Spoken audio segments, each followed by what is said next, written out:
हजरत फातिमा ने क्या मन्नत मांगी, बच्चे सही हो जाएंगे तो बोलिए 3 रोजे रखूंगी। अल्लाह तबारक व तआला ने बच्चों को शिफा अता फरमा दी। और मैं समझता हूं ये करबला की ट्रेनिंग थी। रोजे रखे बच्चों ने। किसने रोजे रखे? बच्चों ने। किसने? 7-8 साल की उम्रें बच्चों की। हजरत अली फरमाते हैं जब मैंने देखा ना मेरे बच्चे भी रोजे से हैं तो मैं कहीं से थोड़े से जौ लाया। ये शहजादे हैं कायनात के सबसे बड़े। फरमाते मैंने बीबी पाक को दिए तो सैयदा पाक ने जौ पीसे रोटियां पकाई। और जब ऐन इफ्तारी के वक्त खाना सामने आया तो दरवाजे पे भिखारी आया। ऐन उस बड़ा बेनियाज है अल्लाह, अजीब रंग है मालिक का। ऐन इफ्तारी का वक्त जब आदमी कहता है कि फटाफट हो जाए, भिखारी दरवाजे पे आया और उसने सदा दी, ओ मेरे रसूल के घर वालों, कई दिनों से रोटी नहीं खाई। हजरत अली ने, हजरत फातिमा ने बच्चों की तरफ देखा तो इमाम हुसैन छोटे थे सबसे, उन्होंने सबसे पहले बर्तन उठाए खाने वाले और कहने लगे अम्मा मैं ना दे के आऊं। हजरत फातिमा रश्क करने लगी। मुस्तफा के नवासे बाहर गए, अपने हिस्से का खाना युसिरूना अला अनफुसिहिम वलौ काना बिहिम खसासा। अल्लाह फरमाते उन्हें बड़ी अशद जरूरत भी हो फिर भी वो दूसरों पे इशार कर देते हैं। वो खाना बाहर इमाम हुसैन दे आए, पानी से रोजा खोला, खजूरें खाई, लेट गए, सवेरे खजूरें खाई, रोजा रख लिया। शाम हुई तो हजरत अली फरमाते मैं फिर अगले दिन के रोजे के लिए जौ लाया। फातिमा ने पीछे रोटियां पकाई। 2 दिनों की भूख थी पर मालिक तू बड़ा बेनियाज है। आजमाने पे आया तो इस रंग में ऐन इफ्तारी के वक्त दरवाजे से आवाज निकली और मांगने वाले ने कहा कि भूखा भी हूं और यतीम भी हूं, यतीम हूं। हजरत फातिमा कहने लगी बेटा देर ना करना, यतीम का पेट भरने में देर नहीं होनी चाहिए। खाना बाहर चला गया, पानी से रोजा, खजूरें। शहजादे हैं शहजादे, ये 2 जहां के शाह हैं, पास कुछ रखते नहीं, 2 जहां की नेमतें हैं इनके खाली हाथ में। खजूर पानी से इफ्तारी भी सहरी भी, सवेरे फिर उठे रोजा रखा। 3रा दिन है, तीसरा। जरा दिल पे हाथ रखना, बच्चा एक रात भूखा हो तो अम्मा सोती नहीं। और मैं कहा करता हूं अम्मा फालज वाली हो ना, फालज वाली मां, फालज ज़्यादा। तो आधी रात को उसका बेटा जवान का थोड़ी भूख लगी हुई थी तो अम्मा को रींगना भी पड़े तो वो रींग के भी जाती है, रोटी पकाती है, कहते मेरा लाल भूखा ना सो जाए। और मुस्तफा की बेटी से ज्यादा बच्चों से कौन प्यार कर सकता है। और 3 दिन के भूखे बच्चे, 3रा दिन आया, बड़े हौसले से बीबी कह देती है छोड़ो इनका तो काम है, ये तो आते रहते हैं, मेरे बच्चे भूखे, तुम पहले रोटी खाओ। लेकिन मेरे भाई करबला ऐसे नहीं सजती। ये जो बर्गर खा के नाराज होने वाले बच्चे होते हैं ये मैदानों में नहीं निकल पाते, इनके लिए मुश्किल होता है। हजरत फातिमा ने, हजरत अली ने ड्यूटी की, ड्यूटी अपने बच्चों को तैयार किया करबला के लिए। 3रे दिन जब रखा सामने खाना तो बाहर से बोलने वाला बोला का मैं मिस्कीन हूं, लाचार हूं, घर भी कोई नहीं, खाना भी कोई नहीं। इमाम हुसैन फिर उठे, 3रे दिन का भी खाना दे दिया। हजरत अली फरमाते मैं बच्चे पकड़ के मस्जिद लेके गया, कहीं भूख से मेरे लाल गिर ना जाएं। कहते हैं हामते कामते तीनों शहजादे मस्जिद में दाखिल जो हुए तो बस हमारी कीमत पड़ गई, मुल पड़ गया हमारा। कहते हैं मस्जिद में कदम रखा तो ऐसे लगा जैसे नबी पाक हमारा इंतजार कर रहे हैं। फरमाते 3रे दिन की मगरिब पढ़ने गए तो हुजूर ने तीनों बाप बेटों को चेहरे देखे। फरमाया अली ये जिब्रील खड़े हैं और फरमा रहे हैं तेरे 3 दिन का अमल खुदा को भी बड़ा पसंद आया है, मोहम्मद मुस्तफा को भी बड़ा पसंद आया है, बड़ा पसंद आया है 3 दिन का अमल। मेरे भाई ट्रेनिंग कराई, ट्रेनिंग। हमारे यहां तो हाल बड़ा सख्त है। और दीन का मामला, चोरी आते हैं बच्चे घरों से चोरी नमाजें पढ़ने, दाढ़ी रख ले तो सबसे पहले मसला अम्मा को बनता है।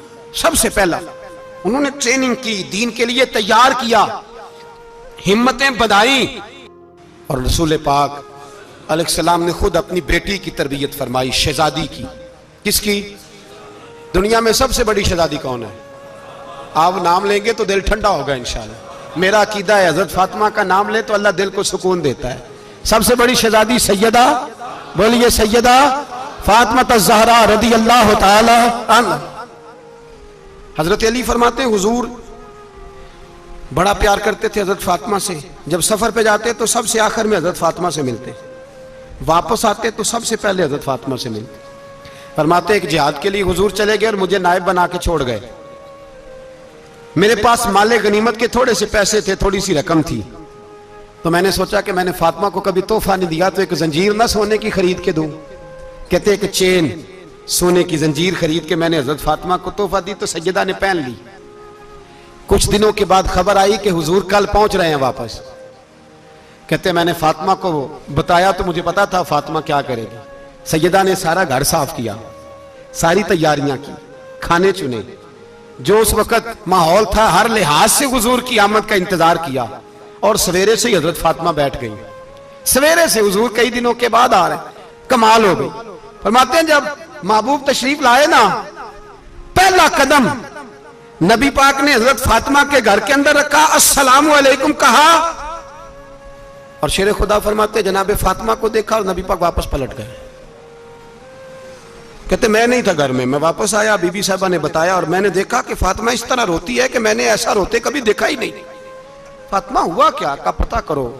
हुजूर चले गए पर बगैर मिले ही चले गए। कहती है मैं मस्जिद गया, मैंने कहा ऐसा क्या हो गया कि इतना महबूब बगैर मिले रुखसत हो गए।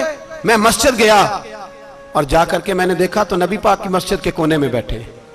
मैं करीब बैठा, मैंने कहा या रसूलल्लाह फातिमा बड़ा रो रही है, क्या हुआ। कहते नबी पाक की आंखों में भी आंसू आ गए, हुजूर भी रोए। पता है नबी पाक ने क्या फरमाया, ये तरबियत है, इस तरह करबला सजती है। रसूल पाक अलैहिस्सलाम ने फरमाया वो मेरी बेटी होके सोना पहनती है, हर औरत के लिए जायज है, कई किलो भी पहन ले तो शरीयत मना नहीं करती। हुजूर ने फरमाया मेरी बेटी होके सोना पहनती है, अगर फातिमा भी सोना पहनेगी तो उम्मत की गरीब बेटियां किसके तरीके पे चलेंगी। गरीब बेटियां किसके तरीके, जो बाप मजबूर होके 12 बंदों के साथ बेटी को रुखसत करेगा वो कह तो सकेगा ना मैं उस तरह शादी कर रहा हूं जिस तरह मुस्तफा ने फातिमा की थी, वो कह तो सकेगा ना। लेकिन अगर ये भी सोने पहनेगी तो फिर नक्शे कदम कैसे मुतय्यन होंगे। हजरत शेर खुदा वापस आए, कहा फातिमा ये तेरी चेन रसूल पाक को पसंद नहीं आई। भाई ये हकीकतें समझो, जब बच्चों के माहौल के अंदर ये रंग, कैसे बेटियां ससुराल में जाके गुजारा करेंगी जब तू जान ही नहीं छोड़ रहा, जब तू उनको तरीका सलीका सिखा ही नहीं रहा।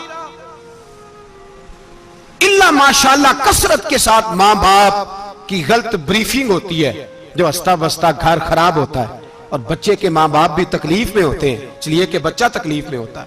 खुदारा इन बच्चियों के साथ वो मामला करें कि ये अपने घर जाके अगर कुछ मुश्किल भी देखनी पड़े तो वक्त गुजार सके। भाई मेरे रसूल पाक अलैहिस्सलाम ने तैयारी कराई, ट्रेनिंग दी और तरबियत की अपनी अहले बैत की, इसलिए 3 दिन पानी भी बंद रहा तो उन्हें कोई परेशानी। यजीद ने कहा सोना ले लो, हीरे ले लो, जवाहरात ले लो, लेकिन उनकी दिलचस्पी नहीं थी तो उनके करीब कोई शय आ सकी। यहां लोग बिकते इसलिए हैं कि मौज करने का बड़ा शौक है, मकान बंगला कारें पजारो ये चीजें परेशान करती हैं तो लोग बिकते हैं। मजमून को समेटना है, मैं 3-4 मौजू आज बयान करना चाहता था लेकिन बातें बस फिसल फिसल के दाएं बाएं निकल जाती हैं। जो बदर की जंग थी ना वो कुफर इस्लाम की जंग थी। ओहद की जंग बोल के बताएं, खैबर की, खंदक, करबला नहीं, हक्को बातल की, कौन सी बोले नहीं, एक दफा सारे बोले आपको सवाब होगा, क्योंकि इमाम हुसैन को आप हक पे कहेंगे तो अल्लाह आपको अजर देगा। कौन सी जंग थी? हमारे हुक्मरान पता क्या कहते हैं, कहते हैं मौलवी हर वक्त तुम्हारे पीछे पड़े रहते हैं, हम नहीं मुसलमान, हम नहीं नमाज पढ़ते, तुम्हें तो सूरत इखलास नहीं आती। यजीद तो जुमा पढ़ाया करता था, तो जुमे को खुतबा देता था।